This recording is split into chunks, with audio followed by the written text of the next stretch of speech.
നമസ്കാരം.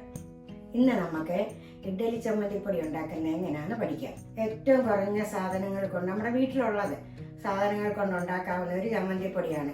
ഇത് കുറേ നാൾ കേടാകാതിരിക്കും. ഇത് ഉണ്ടാക്കി വെച്ചിരുന്നാൽ എളുപ്പം രാവിലെ ഇഡ്ഡലിയോ ദോശയോ ഒക്കെ ഉണ്ടാക്കുമ്പോൾ നമുക്ക് ഇത് ഉപയോഗിക്കാൻ പറ്റും. നന്നായി ചൂടായ ചട്ടിയിലോട്ട് 2 ഗ്ലാസ് ഉഴുന്നിട്ട് വറക്കാൻ പോവുകയാണ്. കഴുകി വൃത്തിയാക്കിയ ഉഴുന്നാണ് നമുക്ക് വറുത്തെടുക്കാം. ഇത് മൂത്തിട്ടുണ്ട്. നമുക്കിനി ഇത് ഓഫ് ചെയ്യാം. ഇനി ഇത് നമുക്കൊരു പാത്രത്തിലോട്ട് മാറ്റാം. ഇനി ഇതേ ചട്ടിയിലോട്ട് തന്നെ 1 ഗ്ലാസ് കുത്തരിയും കൂടെ നമുക്ക് വറുത്തെടുക്കാം.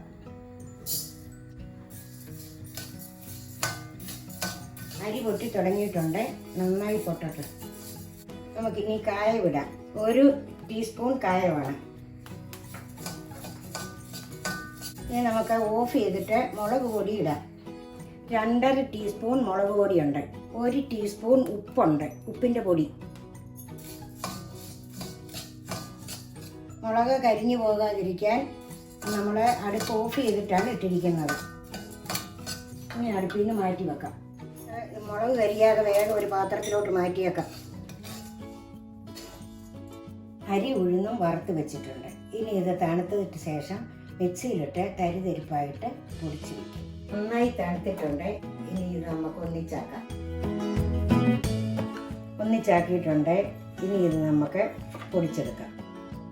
ഇത് കണ്ടോ, ഒരുപാട് പൊടിഞ്ഞിട്ടുമില്ല, എന്നാൽ തരിയുമില്ല. ഇതാണ് പാകം. ഇതുപോലെ പൊടിച്ച് എയർടൈറ്റായ ഒരു കുപ്പിയിലാക്കി വെച്ചാൽ എത്ര നാൾ വേണമെങ്കിലും കേടാകാതിരിക്കും.